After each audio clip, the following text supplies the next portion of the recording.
My name is Eliza Vance. I'm 32 years old, and last Thanksgiving my family tried to erase me from my own bloodline.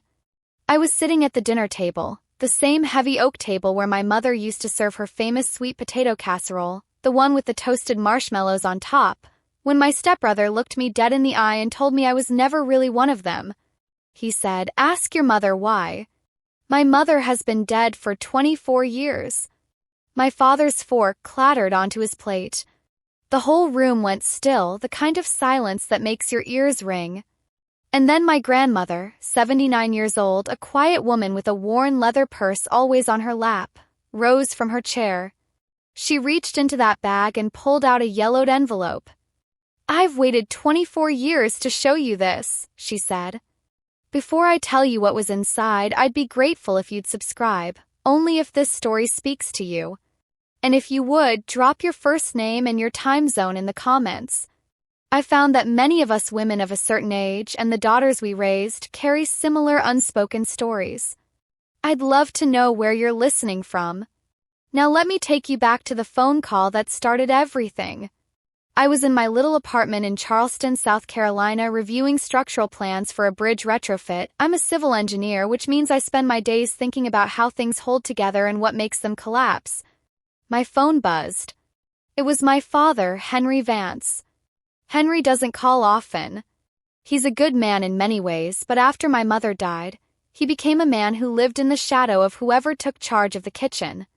This time, his voice had that flat tone he gets when his wife is standing right next to him. "Eliza, your stepmother and I want the whole family together for Thanksgiving this year. We need to talk about the future of the house. The house. My mother's house. The one where Catherine Vance planted yellow tulips every October, read me The Secret Garden in the upstairs den, and marked my height on the kitchen doorframe with a soft pencil and a tiny hand-drawn star. I hadn't been back for 2 years, not since the Christmas when Valerie sat me at the far end of the table next to the swinging kitchen door, like I was hired help who'd wandered in. Your grandmother Eleanor will be there too," Dad added. "She asked about you." That's what made me say yes. Not guilt, not duty, but my grandmother Eleanor. She's the keeper of the quiet things, and I needed to see her. Then his voice shifted, almost embarrassed. "Oh, and Valerie says to bring some form of identification. A driver's license or something. For paperwork. Paperwork at Thanksgiving dinner. I'm an engineer. I know what a stress fracture looks like long before the bridge falls." That request was a crack running straight through the middle of what was supposed to be a family gathering. The house sits at the end of a tree-lined lane in Oak Haven, North Carolina. It's a 2-story colonial revival with a wide front porch, the kind where you can sit in a rocking chair and wave at the neighbors as they walk their dogs. My grandfather Robert painted the shutters a soft Williamsburg blue the summer before I was born. My mother, Catherine, loved that house the way some women love a family Bible, with reverence and daily devotion. She planted emperor tulips, the yellow ones that come back year after year, all along the front walk. She kept a green velvet armchair in the upstairs den that always smelled of her perfume, something floral with jasmine. And every few months she'd stand me against the kitchen doorframe, press a flat carpenter's pencil to the crown of my head, and draw a line. Then, with a flourish, she'd add a star beside it. "That's how much you've grown," she'd whisper, kissing my hair. She died when I was 7. Lung cancer, the aggressive kind. She never smoked a cigarette in her life. "Some things just happen," the doctors said. I used to hate that phrase. After she was gone, my father came apart. He'd wander the house at night. He couldn't look at the tulips without his eyes filling up. Within a year, Valerie Marsh appeared, a friend of a friend who brought tuna casseroles, reorganized the pantry, and told my father he didn't have to be alone. I was 8 when she moved in, 9 when they married. She brought her son Derek, who was 4, and almost imperceptibly, like someone slowly turning down the volume on a song you love, every trace of my mother began to vanish. The wedding portrait was taken down, the jasmine perfume disappeared, and the tulips were ripped out and replaced with practical white gravel. Only the pencil marks on the doorframe survived because Valerie never noticed them. I drove 3 hours from Charleston on Thanksgiving morning. The air was crisp, that particular North Carolina autumn coolness that smells of wood smoke and dried leaves. When I pulled into the driveway, my heart did a little flip. So many cars. Derek's brand new black Audi leased. Valerie's white SUV. Aunt Claire's dependable Honda. And Grandma Eleanor's ancient tan sedan, parked slightly crooked because at 79, she still insists no one else drives her. There were other vehicles too, Uncle Frank's silver pickup, a red minivan from the cousins. Valerie had invited an audience. I just didn't yet know what play we were performing. Valerie greeted me with a wide, theatrical hug that stopped just short of genuine. "Eliza, sweetheart, we've missed you so much." Derek was on the couch, scrolling his phone. He didn't stand. I scanned the dining room. The long table was set for 18, with Valerie's good china and a centerpiece of miniature pumpkins. Next to Valerie's seat lay a thick manila folder, its presence strangely ominous among the butter dishes and serving spoons.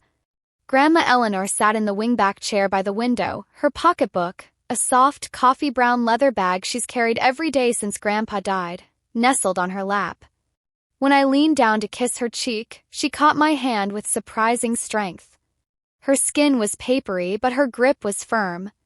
"Sit beside me tonight, Eliza," she whispered. Just that. From the kitchen, I heard Valerie's voice, low and insistent. "Henry, you remember what you need to say, yes?" My father murmured something I couldn't catch. Once everyone was seated, I was placed at the far end, naturally near the kitchen door. The meal began. Turkey was dry, but the stuffing was good. Valerie steered the conversation like a seasoned hostess, directing attention to Derek's exciting business opportunity, which he described with all the detail of a man who's been told he's brilliant but never asked to prove it. My father stared at his plate. I noticed Grandmother Eleanor wasn't eating much. She was watching, her eyes moving slowly from face to face, missing nothing. Then Dad stood, tapping his glass. The room quieted. He cleared his throat. "Valerie and I have been discussing the future of this house. We think the best thing for everyone would be to transfer ownership to Derek. To keep it in the family."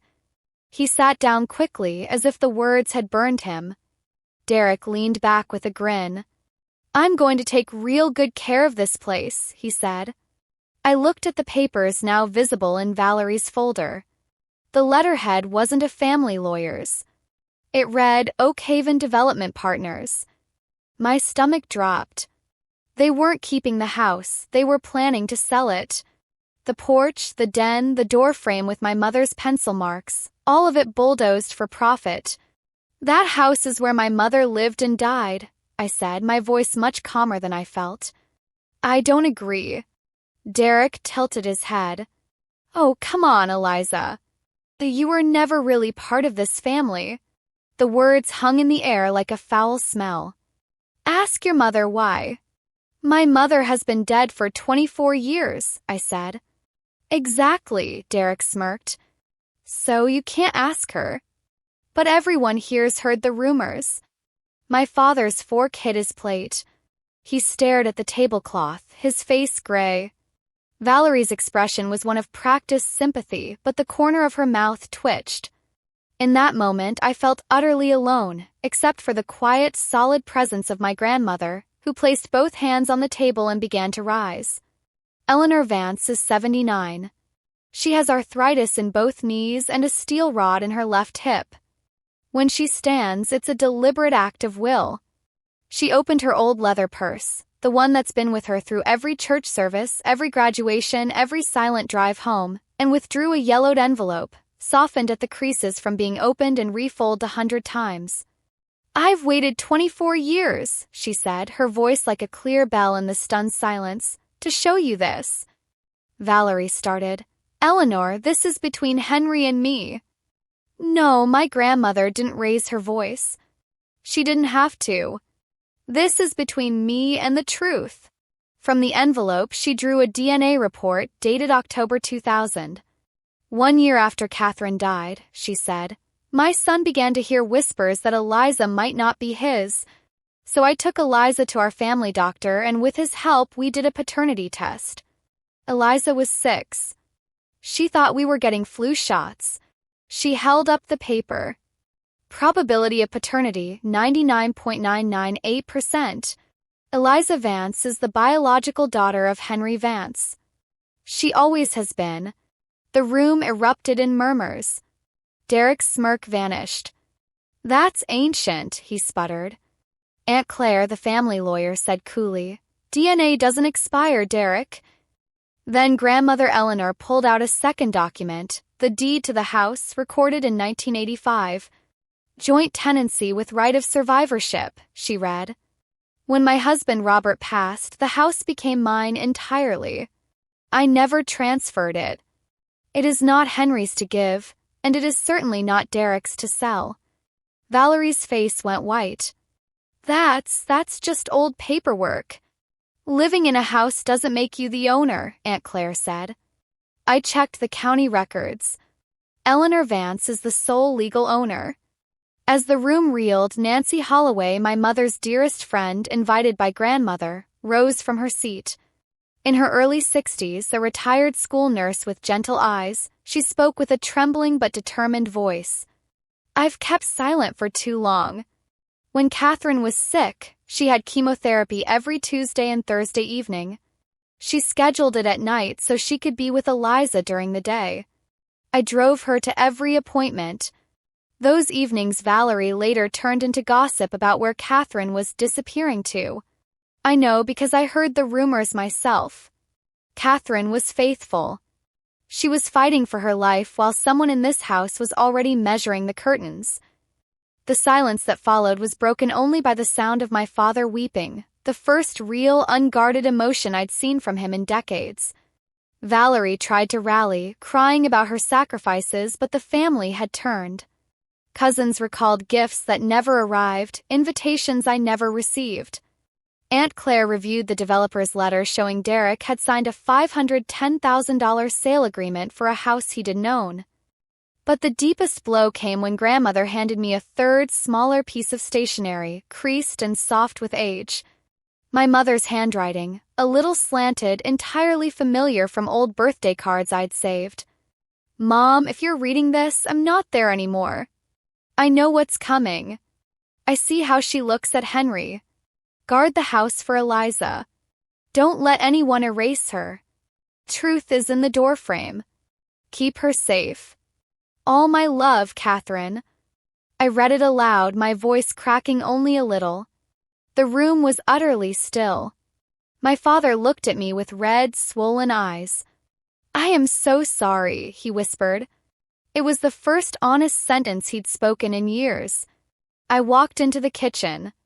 There, on the doorframe, faded but still perfectly legible, was my mother's handwriting. Eliza, 3 feet 2 inches, March 1998, with a tiny star beside it. I placed my fingers over the lines. Behind me, Grandmother Eleanor said. She told me to guard that doorframe. I check it every time I visit. It's why I carried the envelope, to remind myself that some marks can't be erased.